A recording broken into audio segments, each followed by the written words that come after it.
Hi my cuties, क्या हाल है आप सबके।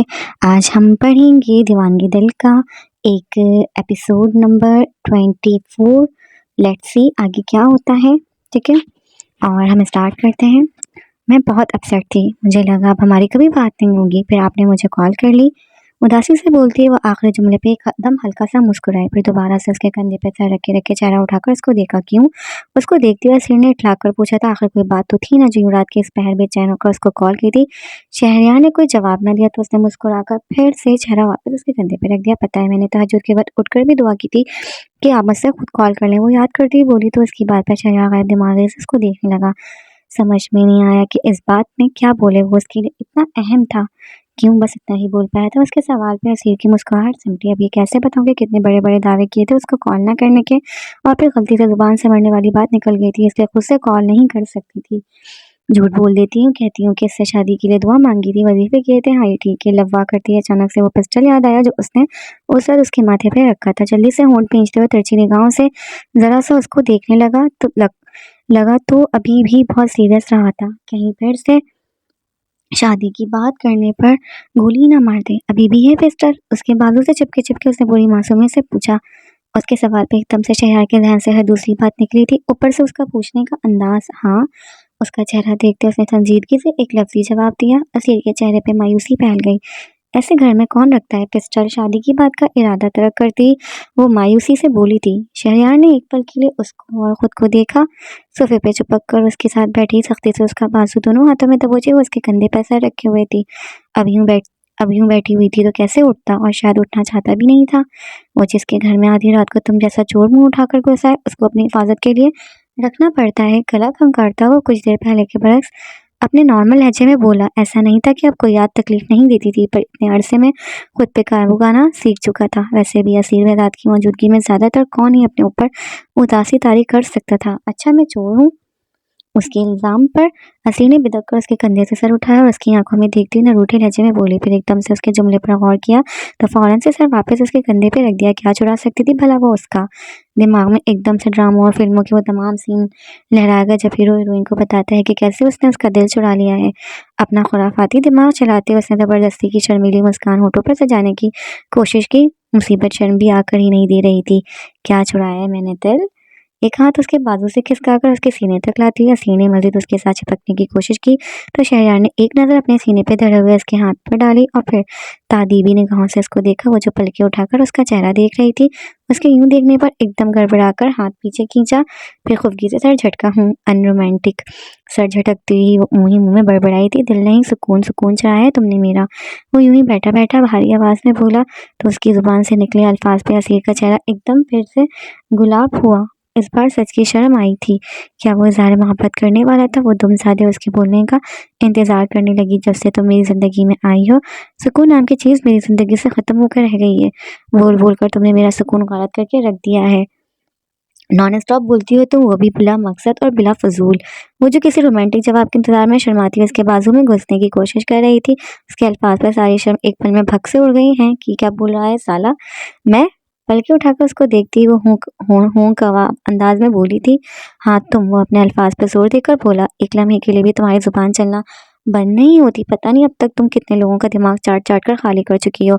ऊपर से तुम इतना तेज और इतना ऊंचा बोलती है कि 2 मिनट के अंदर ही बंदे के सर में दर्द शुरू हो जाता है। उसकी इस कदर साफ गोई पे वो गड़बड़ा कर उसके कंधे से सर उठाती हुई सीधी हुई और मुंह खोले उसकी शक्ल तकने लगी। पागल हो गया है क्या? पहले तो कभी मुंह पे इतनी बेइज्जती नहीं की। तेज तेज बोलते वक्त आधा लफ्ज तुम बीच में ही खा जाती हो, इसलिए अक्सर बातें तो मुझे तुम्हारी समझ ही नहीं आती। उसकी हौंक शक्ल देखता हुआ वो एक पल के लिए रुका। गले में गिल्टी उभरकर मालूम हुई थी काश के बोल सकता। उस सब के बावजूद भी मैंने तुम्हारे इन्हीं सब फजूल और बेतुकी की बातों को मिस किया। हाँ क्या कह रही थी? तहज्जुद पढ़ के दुआएं मांगी? क्यों? से अचानक से याद आया कि गुफ्तगू कहाँ से शुरू हुई थी। हसीन ने मायूसी से तफी में सर हिलाया। ये पक्का गोली मार देगा। मैं कह रही थी अंदर चलें, यहाँ मुझे फीलिंग नहीं आ रही। फिर से उसके बाजू से चिपकती वो उठलाकर नाज भरे अंदाज में बोली तो उसके इस दर्जे और कॉन्फिडेंस में शहरयार ने आईब्रोज खाकर उसको देखा। फीलिंग? कौन सी फीलिंग? ऐसा क्या कर रहा था वो उसके साथ जिसमें से कोई फीलिंग आनी थी? कहाँ रखा है पिस्टल? उसकी नज़रों में लिखा हुआ सवाल शानी भी नियानी से नज़रअंदाज करती हुए वो खड़ी हुई और बेतकल्लुफ़ी से उसके बेडरूम की जानिब बढ़ी। उसके उठकर जाने पर शहरयार ने कोई ऑफिशियल मेल चेक करने के लिए अपना फ़ोन उठाया था। अंदर आती हुई हसीना ने सबसे पहले साइड टेबल की दराज खोली। होठों पर मुस्कुराहट फैल गई। पिस्टल सामने ही रखा था। उसने हाथ बढ़ाते हुए उसे उठाया तो वो उसकी तवक्को से ज़्यादा भारी था। उसे हाथ में थामती वो फिर से बाहर चली गई और उसके सामने टेबल पर बैठते हुए उसे वहां कैद करने किसी अंदाज में पैर बेतकल्लुफ़ी से उसके साथ सोफे पे धरा। उसके इस अंदाज पे फ़ोन से निगाह उठाते हुए शहरयार ने फिर से आईब्रो उचकाकर उसको देखा। हाँ तो मैं कह रही थी। उसके हाथ में पिस्टल देखकर वो फ़ोन बंद करके साइड पे रखता हुआ दिलचस्पी से सीधा हो बैठा और ज़रा सा उसकी जानिब झुका। असीर ने पिस्टल उसके दिल के मुकाम पे रखा। शादी तो करनी ही पड़ेगी हर हाल में। बोलते बोलते जुमला मुकम्मल करने से पहले ही उसकी खुद अपनी ही बात पे हंसी छूट गई। आधे अल्फाज बोले थे और आधे कहीं हंसी के बीच गुम हो गए थे। उसको अपनी ही बात पे हंसता हुआ देखकर वो खुद भी बेसाख्ता हंसा तो दोनों की हंसी दरो दीवार में गूंज उठी। पता नहीं कितने अरसे बाद वो यूं दिल खोल कर हंसा था। तुमने सोचा है कि अगर ये चल गया और गोली मुझे लग गई तो शादी करोगी किससे तुम? हंसी जब्त करता हुआ वो अपने सीने पे धरे पिस्टल की जानिब इशारा करके दिलचस्पी से बोला, इतनी भी बेवकूफ़ नहीं हूँ मैं अब। पता है मुझे, पहले लोड करते हैं फिर चलती है, ऐसे ही नहीं चल पड़ती खुद से। वो हंसती हंसती जताती आवाज़ में बोली तो शहरयार ने सताइश भरे अंदाज में उसको देखा। इसे इतनी अक्लमंदी की उम्मीद नहीं थी। कभी कभार दिमाग का इस्तेमाल कर ही लेती थी। असीर बेजात उसके हाथ से पिस्टल थामता हुआ वो एक झटके से उसे लोड करता उठ खड़ा हुआ तो असीर भी एकदम से उसके साथ ही खड़ी हुई। सब कुछ एक पल में हवा था हुआ था। चलो लोड। पिस्टल अचानक से उसके माथे पर रखते हुए शहरयार ने संजीदा सिपाट चेहरे के साथ पीछे की जानिब इशारा किया तो असीर का सांस एक पल के लिए रुका। फिर उसके हाथ की जानिब देखा। उंगली दानिस्ता ट्रिगर से काफी फासले पे थी। कहाँ? शादी करने? Court marriage? हंसती हंसती वो माथे पे धरे हुए पिस्टल के दबाव से खुद ब खुद उल्टे कदम उठाने लगी। शहरयार ने तासुब से सर हिलाते बामुश्किल खुद को मजीद हंसने से रोका। उसको शादी के सिवा कोई दूसरी बात ही नहीं सूझती थी। किचन में चलो बर्तन धो। शाबाश, बहुत शौक था ना तुम्हें मेरे घर के बर्तन धोने का। उसके माथे पे पिस्टल रखे वो कदम आगे बढ़ाने लगा तो पेट पे हाथ रखते हुए असीर उस पठान बच्चे वाले वाक़या याद करके हंस हंस कर दौड़ी होने लगी। आंखों में आंसू तैरने लगे थे। यकीनन उसने अगले रोज़ उसके घर आकर पैसों का मुतालबा किया होगा और उसको बताया होगा कि कैसे 3 लड़कियों ने उसे उल्लू बनाकर गलत एड्रेस दे दिया। मैं तो सफाई वाली बनी थी। हंसी जब्त करती हुई पूरी मासूमियत से कमज़ोर सी आवाज़ में बोली। बर्तन तो असीर बेजाद ने ज़िंदगी में कभी नहीं धोए थे। चाय बनाना वो वाहिद काम था जो उसने आज तक किचन में किया था और उससे वो काम करवाना भी हर किसी के बस की बात नहीं थी। फिक्र मत करो, वो भी कराऊंगा। इसके बाद वो फिर भरपूर संजीदगी से बोला तो असीर ने मजलूम सी शक्ल बनाते हुए पीछे सिंह की जानिब देखा। पिस्टल के दबाव से उसे खिसकाता वो किचन तक ले ही आया था। अब क्या वो वाकई उसे बर्तन धुलवाने वाला था? जहन पे जोर डालती हुई असीर ने फरार का कोई रास्ता तलाश करने की कोशिश की। मुझे लगता है मेरी तबीयत ख़राब होने लगी है। चक्कर भी आ रहे हैं बहुत ज़्यादा। ज़बरदस्ती आवाज़ में नकाहतारी करते हुए उसने सर पे हाथ रखकर चकराने की एक्टिंग की तो शहरयार ने संजीदगी से उसको देखा। बाद में बेहोश होना, पहले किचन साफ करो। आँख के इशारे से पीछे सिंह की जानिब इशारा करता हुआ वो एक कदम मजीद नजदीक आया था। वो सरस से रुख पलट कर सिंक में पड़ी हुई दो अनधुली प्लेटें देखने लगी। दोनों के बीच फासला गैर इरादी तौर पर बिल्कुल ना होने के बराबर रह गया था। उसको यूं परेशान नजरों से सिंह की जानिब देखता पाकर उसने मुस्कुराहट लबों में कैद की। फिर दोनों हाथ उसके दाएं बाएं स्लैब पे जमाता हुआ उसके कान में झुका। इतनी काम छोड़ो, मैं तो बहुत काम कराऊंगा शादी के बाद। फिर क्या करोगी? उसका संजीदा आवाज में कहा गया ज़ुबानी जुमला सुनकर असीर ने सख्ती से स्लैब के किनारे को थामा था। क्या मतलब था इस बात का? क्या कहना चाह रहा था वो? दिल थमसा गया। अल्फाज ज़ुबानी थे और लहजा उसके बरक संजीदा, पर अल्फाज बिल्कुल वाज़ा थे। क्या वो फैसला कर चुका था या फिर लाशऊरी तौर पर इस बात को एक्सेप्ट कर लिया था कि शादी बहरहाल उसकी अजीज बेजार के साथ ही होगी, शायद तमकीनत बेगम के इसरार पे। एक गहरी नज़र उसके तासरात पर डालते हुए शहरयार ने पिस्टल काउंटर पर रखकर उसको बाजू से थामते हुए साइड पे किया। किचन में आने का मकसद उसके और अपने लिए कॉफ़ी बनाना था। फजलुद्दीन को वो पहले ही बाहर रहने की ताकीद कर चुका था। अजीब सा लगता था असीर के होते हुए उसका वहाँ मौजूद होना। यूं किसी के सामने ज़ाती नोयत की बातें करना। उन धुली प्लेटें देखती हुई वो होश में लौटी। फिर वहीं मजलूम सी सूरत बनाते उसकी जानिब देखा। मतलब शादी के लिए बर्तन धोना ज़रूरी था, ये तो उससे ना हो पाता। अच्छा 10 मिनट चुप रहकर दिखा दो, कर लूँगा शादी। असीर ने बोलने के लिए लफ्ज़ किए ही थे कि उससे पहले ही वो फिर से बोल उठा। कॉफ़ी फेंटता हुआ मसरूफ़ से अंदाज में बोला था। उसके लहजे और उसकी ज़ुबान से निकले शादी के लफ्ज़ एक बार फिर से असीर का दिल रुका। ये सब वो क्या बोल रहा था? बस आज 10 मिनट। उसने शहरयार के अल्फाज दोहराए, फिर उसकी जानिब देखा। 10 मिनट चुप रहकर दिखाऊँ? शहरयार ने इस बात में सर हिला दिया, फिर कर लेंगे शादी, वो ट्रांस की कैफियत में बोली थी। बस इतनी सी बात पे उसकी बात पे शहरयार ने खामोशी से उसको देखा तो वो होश में लौटी। 10 मिनट इकट्ठे उसके बेतुके से सवाल पे शहरयार ने सवालिया नजरों से उसको देखा था। मतलब 10 मिनट एक साथ, 5-5 मिनट करके 2 दफा मैं नहीं कर सकते, वो मजलूम सी शक्ल के साथ बोली। काफी मुश्किल काम था 10 मिनट कुछ भी बोले बगैर बिल्कुल खामोश रहना। ये काम तो वो सिर्फ सोते हुए कर सकती थी या फिर शदीद सदमे की कैफियत में, नहीं एक साथ। उसको देखता हुआ वो अपने अल्फाज पे जोर देकर बोला, हाँ तो इसमें क्या बात है, मैं अभी करके दिखा देती हूँ। वो एकदम जोश से बोली थी। भला 10 मिनट चुप रहना भी कोई इतनी बड़ी बात थी क्या, वो भी उससे शादी करने की खातिर? ये तो कोई बात ही नहीं है, मैं कर सकती हूँ। शयार से ज्यादा उसने खुद अपने आप को यकीन दिलाया था। बर्तन थोड़ी धोने थे, बस चुप ही तो रहना था। हाँ तुम कर सकती हो, कोशिश करो, वो उसकी हौसला अफजाई करता हुआ बोला। फिर घड़ी पे वक्त देखा, 8:20 हुए, बस तुम 8:30 तक वहाँ खामोश बैठ जाओ जब तक मैं ये कॉफ़ी बना लूँ। उसने काउंटर के सामने रखे हुए बार स्टूल की तरफ इशारा किया, खुशी से तमतमाते हुए चेहरे के साथ। असीर फौरन उसी उसी उस पे बैठ गई। वो जल्दी जल्दी हाथ चलाता हुआ कॉफी फेंटने लगा। कुछ मिनट ही गुजरे थे जब असीर ने बेचारगी से घड़ी की जानिब देखा, फिर अपने जबड़ों को दोनों हाथों की उंगलियों से सहलाने लगी। 50 घंटे से चुप थी, फिर भी घड़ी पे अभी सिर्फ 6 मिनट गुजरे थे। उसने शहरयार को देखा, बर्नर के पास खड़ा, वो अब दूध बॉयल कर रहा था। फिर से खुद को बस 4 मिनट मजीद खामोश रहने की हिम्मत दिलाते हुए उसने अपने आप पे जबर किया। इतनी देर चुप रहकर उसके जबड़े बुरी तरह दुखने लगे थे। बेचैनी की हदों को छूते हुए उसने फिर से घड़ी पे वक्त देखा, 8:28 हुए थे। घड़ी से नजर हटाते उसने सख्ती से दोनों हाथ जबड़ों पे जमाए और तकलीफ से आंखें मींची। अगर कुछ सेकंड्स की बात होती तो रह लेती मजीद खामोश, पर जिस रफ्तार से वक्त गुजर रहा था उस हिसाब से 2 मिनट तो बहुत ज़्यादा थे।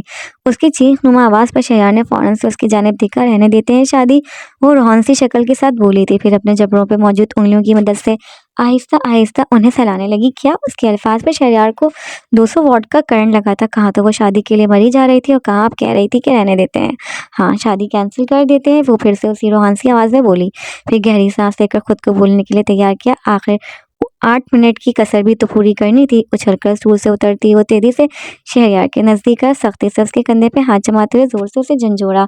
मैं कह रही थी कि शादी में क्या रखा है, ऐसे कौन करता है शादी के कल मिले। आज शादी मतलब ठीक है, पहले दो लोग मिलते हैं, एक दूसरे को जानते हैं, समझते हैं, आहिस्ता आहिस्ता करीब आते हैं, फिर देखते हैं कि वो एक दूसरे के साथ चल सकते हैं या नहीं। पसंद नापसंद, अंडरस्टैंडिंग वगैरह वगैरह, इतना कुछ देखना होता है, फिर घर वालों से बात करनी होती है। ऐसे थोड़ी होती है शादी के कल मिले और शादी। हाँ बेवकूफ़ लोग, ऐसे कौन करता है। उसकी बकबक सुनते हुए शहरयार ने संजीदगी से उसको देखा, जो बहस 10 मिनट भी खामोश ने रह नहीं पाई थी।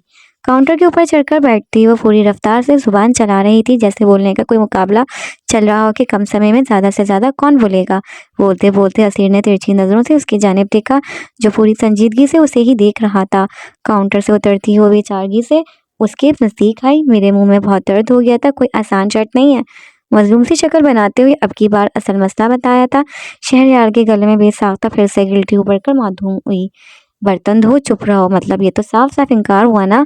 वह एहतजाज भरे लहजे में अपनी इजली चिल्लाने के से अंदाज में बोली तो उसके चेहरे से नजरें चुराता हुआ वो पैन उठाकर दूसरी जानिब आया और मग में दूध उंडेलने लगा।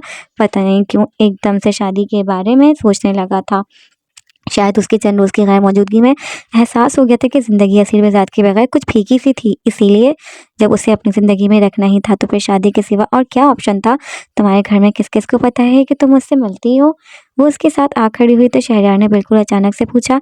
यकीनन अभी तक किसी के इल्म में बात नहीं थी, जिस दिन उनके इल्म में आता उस दिन बहुत बड़ा मसला खड़ा हो सकता था। वो तो यकीनन यही समझते थे।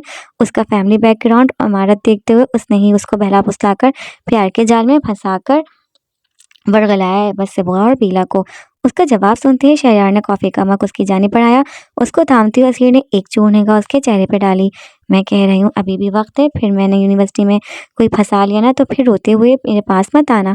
उसके सवाल पे ध्यान दिए बगैर वो फिर से जोश से बोली थी, रोते हुए तुम्हारे पास। वहीं काउंटर से टेक लगाकर कॉफ़ी का सिप लेते हुए शहरयार ने उसके अल्फाज दोहराए, ठीक है नहीं आऊँगा, वो संजीदगी से बोला था। दिमाग अभी तक उसके घर वालों में उलझा था। अजीब से लोग थे। असीर ने नाराज़गी से उसको देखा, फिर मेरी मिन्नतें करना कि असीर मेरी जान, मैं तुम्हारे बगैर। उसके अल्फाज पर शहरयार ने उसकी जानिब देखा। असीर मेरी जान, अच्छा। उसका जुमला ख़त्म होने से पहले उसने फिर से पहले की तरह उसके अल्फाज दोहराए। उस बार लहजा कुछ मुख्तलिफ सा था। ठीक है नहीं करूँगा मिन्नतें। उसके अलग से अंदाज पे असीर के पेट में एकदम खुदखुदी होने लगी। ऐसे क्यों कर रहा था वो। बेशक हमेशा की तरह संजीदा था, पर फिर भी आज सब कुछ बदला-बदला सा था, लहज़ा, निगाहें, अंदाज़। उसके होठों पे भी साख्ता मुस्कुराहट उमड़ी। सर झटकते ही वो उसकी बनाई गई कॉफ़ी के सिप लेने लगी। रात के 10 बज रहे थे जब वो दोनों ज़बरदस्ती से बुआ को खींचती हुई बाहर लॉन में लाईं। हुर्रिया की ताकीद के मुताबिक वो 1 घंटे बाद ही वापस आ गई थी और जब से वापस आई थी असीर की बाछें खिली हुई थीं। सिबगा आते ही फिर से अपने ब्लैंकेट में घुस गई थी, जबकि राबेल ने पूरा आधा घंटा असीर से उस 1 घंटे की मुलाकात की तफसील सुनी थी। उसके बाद वो ज़बरदस्ती सिबगा को उठाती हुई नीचे लॉन में ले आई। तू समझ में असद भाई हूँ। घास पे उसके बराबर बैठती हुई असीर लाड से उसके गले में बाजू भाईल करके बोली थी। उसकी तबीयत कदरे संभल चुकी थी पर चेहरा अभी तक उतरा हुआ था।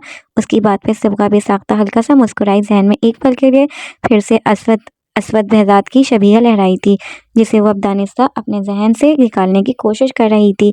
देख, मुझे पता है तुझे बहुत आग लगी हुई है, पर ऑब्वियसली वो तो अब नहीं आ सकते। तू इतना टाइम तो हम दोनों से काम चला ले। असवद के नाम पे उसके होठों पे फैलती हुई मुस्कान देखकर असीर अपने और राबेल की जानिब इशारा करके बोली। तो सिबगा ने नाराज़गी से उसको देखा। हाँ, हम सब करेंगे, तू बता वो क्या करते हैं। असीर का साथ देती हुई राबेल भी उसकी जानिब झुककर राजदाराना अंदाज में बोली और फिर दोनों लुफराना अंदाज में हाथ पे हाथ रख मारकर हंसने लगी। सिबगा का चेहरा एक पल में गुलाबी पड़ा था। अपने चेहरे पे फैलता हुआ रंग उनसे छुपाने के लिए उसने ज़बरदस्ती चेहरे पर खौफ भरे तासुरात सजाकर उन दोनों को देखा और फिर उनको एक एक झापड़ रसीद किया। वो मज़ीद शिद्दत से हंसने लगी। मतलब ऑब्वियसली वो तो हम नहीं कर सकते, पर उस एक काम के सिवा बाकी हम सब कर सकते हैं। तू बस एक बार बोल तो सही, फिर देख। उसका सुर्ख पड़ता चेहरा देखकर असीर फिर से उससे चिपकती हुई बोली थी। हंस कर दोहरी होती राबेल फिर से आधी से ज़्यादा उसके ऊपर थी। क्या है, चुप करो। मैं क्या इसलिए याद कर रही हूँ। उन दोनों को खुद से दूर झटकती हुई अब की बार वो कदरे गुस्से से बोली। तो और किस लिए कर रही है, और क्या करते हैं वो ऐसा जो सिर्फ वही कर सकते हैं।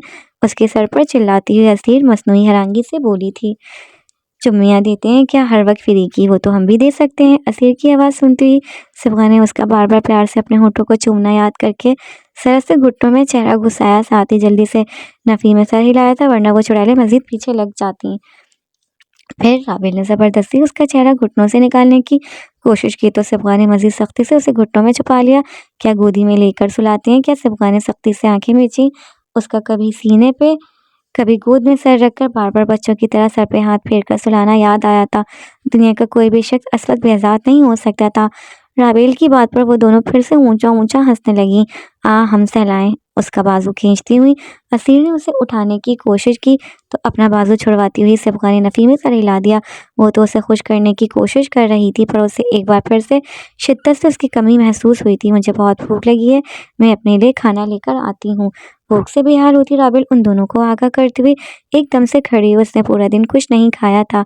उठी ही शाम 5 बजे थी। फिर उसके बाद बाहर निकलने की टेंशन थी, इसलिए कुछ खाया ही नहीं गया। ऊपर से मोनोपली और सीक्वेंस भी ले आना। उसको अंदर की जानिब बढ़ता देखकर असीर ने पीछे से आवाज़ लगाई। कार्ड्स भी घुटनों में सर दिए बैठी सिबगा भी बुलंद आवाज़ में बोली थी। अच्छा, दूर से चिल्लाकर उन दोनों की बात का जवाब देती वो अंदर गायब हो गई तो असीर वहीं घास पे सिबगा के नज़दीक ही लेट गई। तेजी से भागती हुई राबेल ने किचन में आकर जल्दी जल्दी पतीलियों के ढक्कन उठाकर अंदर झाँका, फिर मायूसी से सर हिलाया। कुछ भी उसकी पसंद का नहीं था। बाहर सोफे पे बैठी नूर अफ़ज़ा की निगाहों ने लॉन्च के दरवाजे से लेकर किचन तक उसका ताक़ुब किया था। उसको खाना खाए बगैर ही वापस पलटते देखकर उन्हें बेचैनी से पहलू बदला। जो भी था, थी तो माँ ही। इतने वक्त से उससे बातचीत बंद थी। वो उनसे कतराकर गुजर जाती थी और खुद से उसको मुखातिब करना उनकी शान के खिलाफ था। उन्होंने फिर से चोर निगाहों से उसकी जानिब देखा, जो अब किचन से बाहर निकलकर सीढ़ियों की तरफ बढ़ रही थी। मुस्तजाब मान गया था तो अब पिलाकर इसका ख्याल भी आ ही गया था। दिल किया कि उठकर शिद्दत से उसको सीने में भींच लें ताकि उनकी बेकरार ममता को सुकून मिल जाए। फिर इजली अना उठ कर आई। सर झटकते उन्हें ख्याल आया कि शाम में उन्होंने सिबगा और असीर को खाना खाते देखा था, पर वो उस वक्त उनके साथ मौजूद नहीं थी और ना ही उसके बाद खाया था। बस उनका ज़ब्त यहीं तक था। खाना खाओ बैठकर तमीज़ से। अना साइड पे रखती ही वह सख्त आवाज़ में बोली तो राबेल के कदम वहीं मुंजमद हो गए। सब खाना खा चुके थे। वो किससे मुखातिब थी? राबेल ने पलट कर देखा। वो उसी को देख रही थी। अपने कदमों का रुख फिर से किचन की जानिब मोड़ते ही वो तेजी से वापस किचन में आए। फिर से पतीलियों के ढक्कन खोलकर अंदर झांका। इतना बुरा भी नहीं था, पर फिलहाल उसमें से कुछ खाने का दिल नहीं चाह रहा था। फिर चोर निगाहों से लॉन्च की जानिब देखा। नूर अफ़ज़ा फिर से मैमूना के साथ बातों में मसरूफ़ हो चुकी थी। वो डरती डरती उन तक आई तो उसे अपने सर पे खड़ा महसूस करती नूर अफ़ज़ा ने संजीदगी से उसकी जानिब देखा। ये नहीं खाना मैंने, कुछ और बनवा दें? शहादत की उंगली से सोफे की पुश पे नक्शो निगाह बनाती हुई वो मासूम चेहरे के साथ रूहान सी आवाज़ में बोली थी। उसकी मासूम सी सूरत देखकर एक बार फिर से उनकी सोई हुई ममता ने अंगड़ाई ली। दिल किया कि अभी पूरी टेबल उसके मनपसंद खानों से भर दें। चाओ सुंबुल को बुला कर लाओ। बाबक पोते खुद पे जब्त करते हुए वो उसी संजीदा डोटोक लहजे में बोली तो उनकी बात सुनती राबिल किचन में बर्तन धोती हुई सुंबुल की जानिब भाग गई। रात का 1 बज रहा था। जाली के दरवाजे से दिखाई देते मंजर पे वो साकित सा हुआ। गहरी उदासी चेहरे पे सजाए वो दूर झूले पे बैठी पता नहीं क्या सोच रही थी। शायद सुबह वापस जाना था इसलिए अफसरदा थी। पता नहीं दूसरे जाने फोन पे मौजूद एम्प्लॉय क्या बोल रहा था। आवाज़ सुनाई देना जैसे बंद हो गई थी। उस पे निगाहें टिकाए टिकाए फ़ोन की जानिब देखे बगैर इब्तिसाम ने कॉल एंड करते हुए उसे ट्राउज़र की पॉकेट में अरसा और तरसी हुई निगाहों से उसका सौगवार हसन में डूबा चेहरा देखने लगा। उसके चेहरे पे फैली हुई यासियत देखकर उस पल उसे मुस्तजाब आलम कर दी थी। इस दुनिया का सबसे जालिम इंसान लगा था जो उसके एहसासात की परवाह किए बगैर एक फजूल सी बात पे उसे सबसे दूर ले गया था। भला वो थी ऐसी कि उसके चेहरे पे ये उदासी सजाई जाती। वो तो उस लायक थी कि उसे सर आंखों पर बिठाकर रखा जाता। इतनी आसानी से मिल गई थी शायद इसलिए कदर नहीं थी। कोई उससे पूछता कि वो कितनी अनमोल थी, इतने रोज से कितनी खुश थी और अब वापस जाना था तो जैसे एकदम मुरझा सी गई थी। वो गहरी सांस खारिज करता हुआ उसके जाने पड़ा। उस रोज डाइनिंग हॉल में की गई उसकी सारी बदतमीजी कहीं पस मंजर में चली गई थी। सबसे अलग थलग सी बैठी वो अपने ही ख्यालों में गुम थी।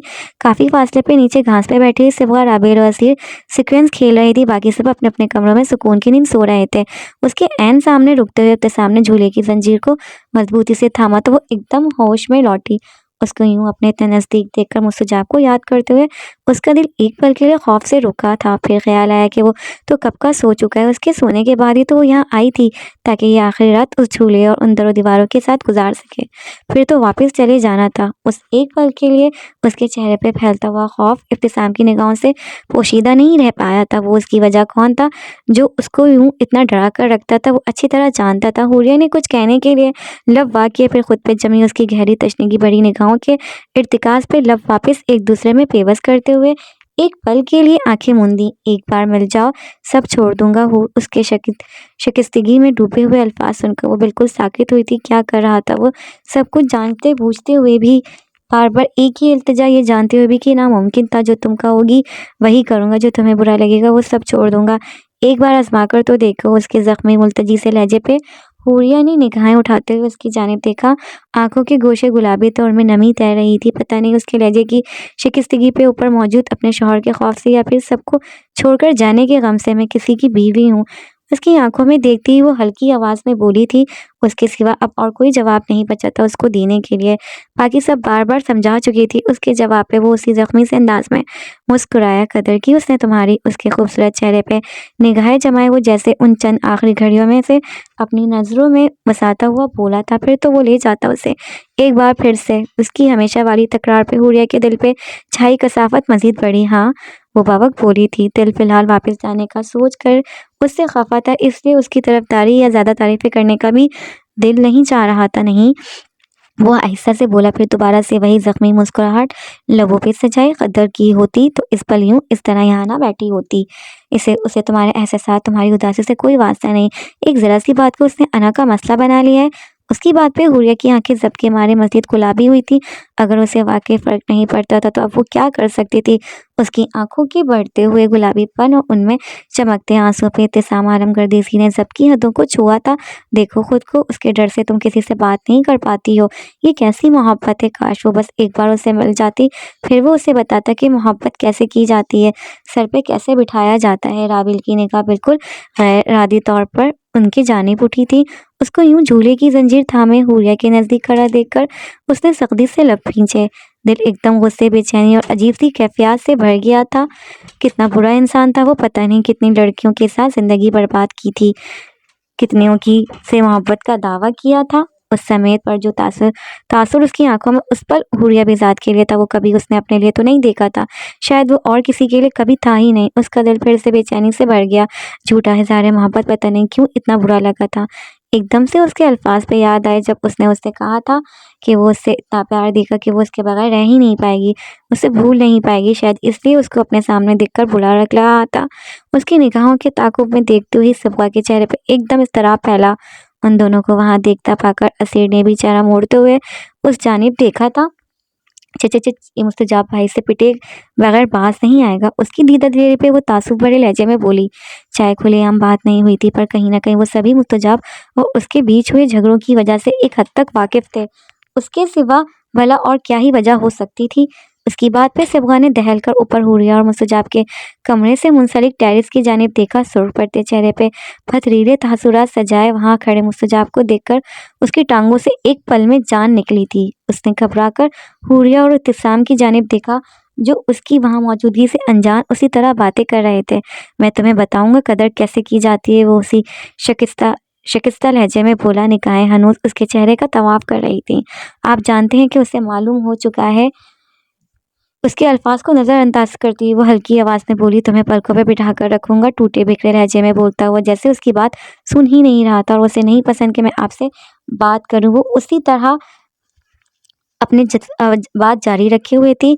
"मैं तुम्हें बहुत चाहूँगा हूर", उसके चेहरे के अतराफ़ में गिरते हुए उसके बेहद लंबे बालों की झलक देखते इब्तिसाम को अपना आप बिल्कुल खाली हाथ महसूस हुआ।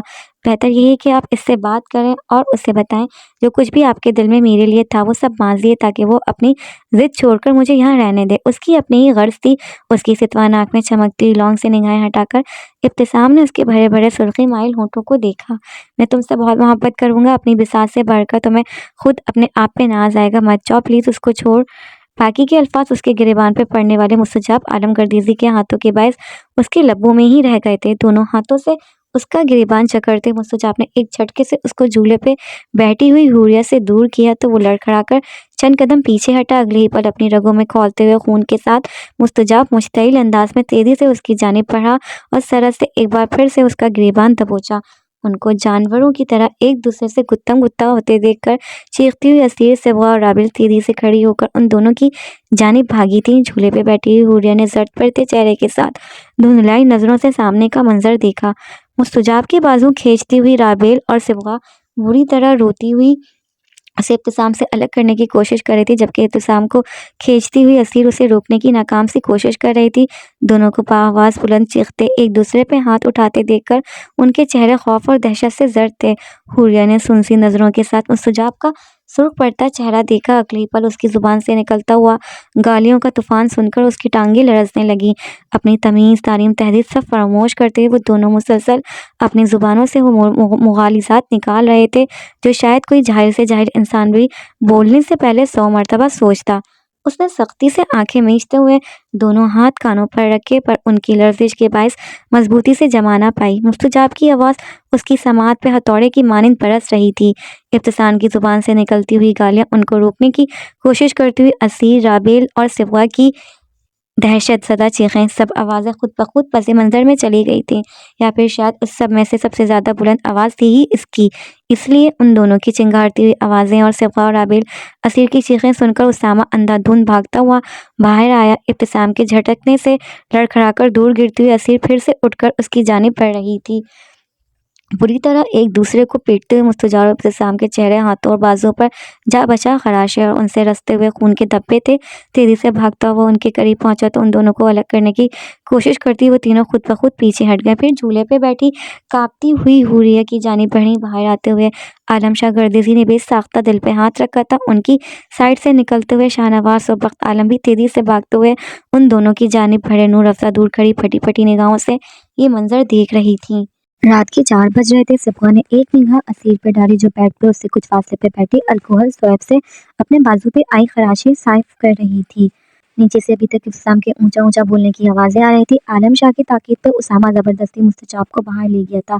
झगड़ा शुरू किस बात से हुआ था उससे हनूज सब इल्म थे। सबसे ज़्यादा धक्के मुक्के और चाटे तुम्हें ही पड़े हैं बीच में।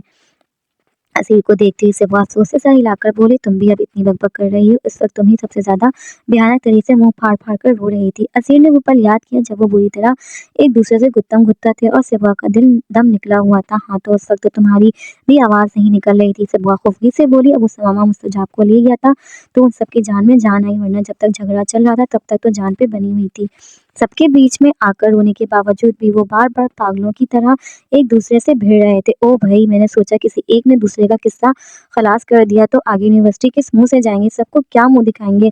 असीर बहजाद के अलग ही मसले थे। सबवा ने एक निगाह कुछ फासले पे उनसे कदरे अलग थलग औंधे मुंह लेटी हुई रावेल पे डाली। पता नहीं उसको क्या हुआ था। वैसे जितना टॉक्सिक हमारे घर का माहौल है ना, एक दिन हम सब इस अजाइलम जाएंगे। सिबा की खामोशी पे अफसोस भरे अंदाज में बोलती वो बेहंगम तरीके से वहीं बेड पर लेट गई और छत को घूरने लगी। सब जाएंगे बारी बारी। उसकी बेतवज्जही पे असीर ने जोर से उसका बाजू हिलाया तो चौंक कर आबिर से निगाह हटाते सिबा उसकी जानिब मुतवज्जह हुई। अगर मैं पहले चली गई तो तुम लोग मुझसे मिलने आओगे? उसने आज भरे अंदाज में सिफा से पूछा तो उसने एक लम्हे से भी पहले नफी में सर हिला दिया। नहीं। तुरंत जवाब आया था। क्यों? सुनसे अंदाज में छत को देखते हुए असीर ने फौरन मासूमियत भरे अंदाज में पूछा। सिबा जवाब दिए बिना वहीं बैठकर उनसे टेक लगाकर ख्यालों ही ख्यालों में अपने आप समेत उन सबको पागल खाने की चार दीवारी में तसव्वुर करने लगी। सोचो, जो हम बाहर जाकर इतनी शो मारते हैं कि हम तो पढ़े कोई कूल हैं और बस पेरिस से आए हैं जैसे, यूनिवर्सिटी में और हर जगह अगर सबको पता चल जाए कि घर में हमारी कोई औकात नहीं है और हमारे साथ क्या जलालत होती है, चाटे तक खाते हैं हमारा तो सारा इमेज ही खराब हो जाएगा, सारे स्वैग का जनाजा निकल जाएगा। असालम से निकलकर असीर बेजाद को एक और गम सताने लगा था। नीचे फिर से इब्तिसाम और बख्त आलमगीर की आवाजें बुलंद होने लगी तो एक झटके से सीधी सीधी होती सिबगा ने दरवाजे की जानिब देखा। असीर भी सरस से उठकर बैठी थी। चलो, उसका हाथ थामते हुए सिबगा तेजी से नीचे की तरफ भागी तो असीर ने पलटकर औंधे मुंह बेड पे पड़ी राबेल को देखा। वो जब से आई थी तब से यूं ही उसी पोजीशन में पड़ी थी। ए बेला, सिबगा से हाथ छुड़वाते हुए उसने झंझोर कर उसे उठाने की कोशिश की तो राबेल ने देखे बगैर जोर से उसका बाजू झटका। सिबगा ने तासुब से नफी में सर हिलाया था। दफा होने दो, उसका रोज का है। घर में इतनी टेंशन थी और उसको अब पता नहीं क्या तकलीफ हो गई थी। फिर से असीर का बाजू खींचती हुई सिबगा बाहर की जानिब बढ़ गई। ये तो तय था कि आज पूरी रात वक्फे वक्फे से यही तमाशा चलना था, बल्कि शायद अगले के रोज तक।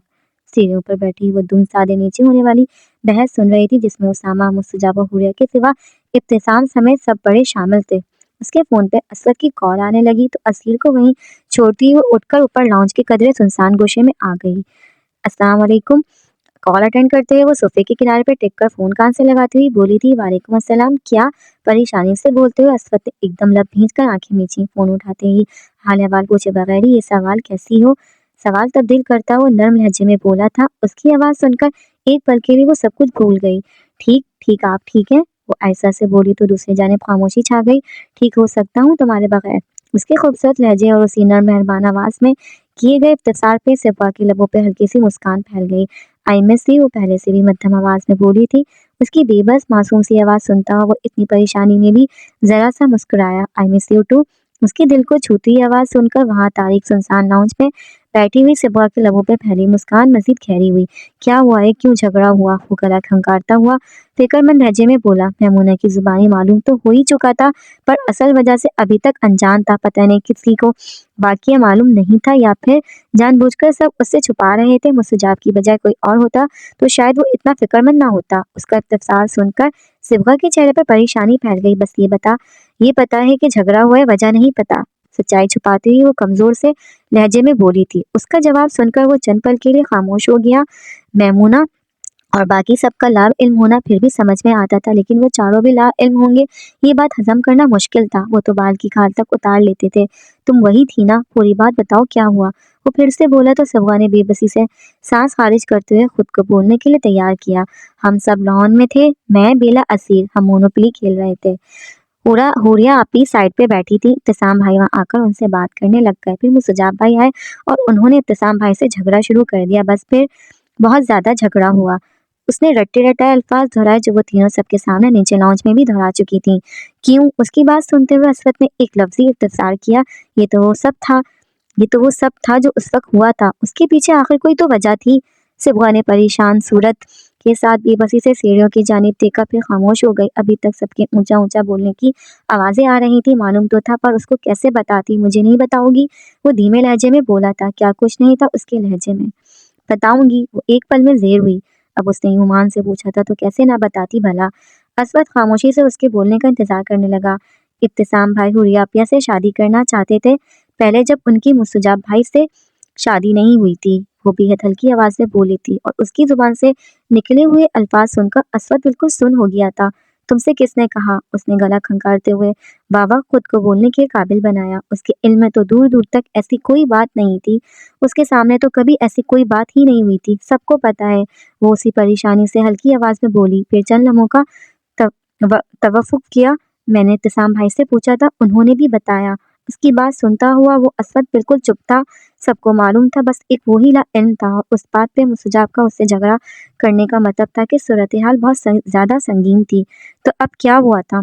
उसका हुरिया से शादी की ख्वाहिश रखना तो माजी की बात थी।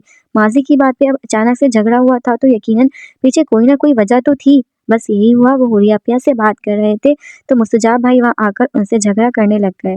सिपहा की बात सुनकर वो फिर से खामोश हो गया। मुस्तजाब का राबेल उसके साथ शादी से इनकार करना, हुरिया को लेकर हवेली से शिफ्ट होना, फिर खास तौर पर उन दोनों में से उसको वहाँ लाना जब इब्तिसाम मुल्क से बाहर था, फिर इब्तिसाम की अचानक से वापसी और आते ही साथ उस रात दोनों के बीच हुई बहस, उसके बाद इब्तिसाम का रवैया और मुलाजमों के साथ बदतमीजी, उसके जहन ने खुद ब खुद तमाम कड़ियाँ मिलाई थी। इससे पहले कोई बात हुई थी? वो आहिस्ता से बोला, नहीं। उसके इब्तिसार पे सिबगा ने जल्दी से जवाब दिया।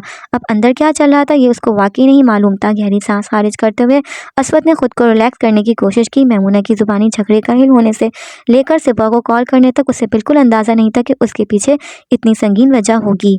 हो तो तुम गुड़िया ही बड़ी जल्दी बातों में आ जाती हो। उसको वरगलाकर सारी बात उगलवाने के बाद वो मुश्किल अपनी परेशानी छुपाता हुआ बज़ाहिर नॉर्मल लहजे में बोला था। सिपा के लबों पे बेसाख्ता फिर से मुस्कान फैल गई। पता नहीं उसका इशारा किस तरफ था, आज वाली बात की तरफ या उससे शादी करने वाली बात की तरफ। सबकी बातों में तो नहीं आती, सिर्फ आपकी बातों में आती हूँ। आपने मुझे मैनिपुलेट किया है। उसका जवाब सुनकर वो ना चाहते हुए भी मुस्कुराया था, दिल फिर भी परेशानी में घिरा था। अब मुझे घर में सबसे डांट पड़ेगी कि मैंने आपको क्यों बताया, वो उदास से लहजे में बोली। सब पे बात खुलती तो ये भी पता चल ही जाता कि असवद को किसने बताया। मैं तुम्हें डांट पड़ाऊंगा, ऐसे थोड़ी होता है। मैं किसी को बताऊंगा ही नहीं कि तुमने मुझे बताया। वो अपने अजली नर्म लहजे में दिलासा देने के से अंदाज में बोला था। तुम्हें पता है मैंने तुमसे शादी क्यों की है? उसके सवाल पे वो फिर से मुस्कुराए। उसके साथ बातों में लगकर वक्ती तौर पर वाकई सब कुछ भूल गया था। क्यों? उसने दिलचस्पी से पूछा, ताकि तुम मुझे वहाँ की सारी इन्फॉर्मेशन दो। असवद के जवाब पे वो बेसाख्ता हंसी। जी नहीं, मैं आपको अच्छी लगती थी इसलिए कि पैरों पर सोफे पे रखते हुए उसने वहीं सोफे की पुश्त टेक लगाकर आंखें मूंद ली।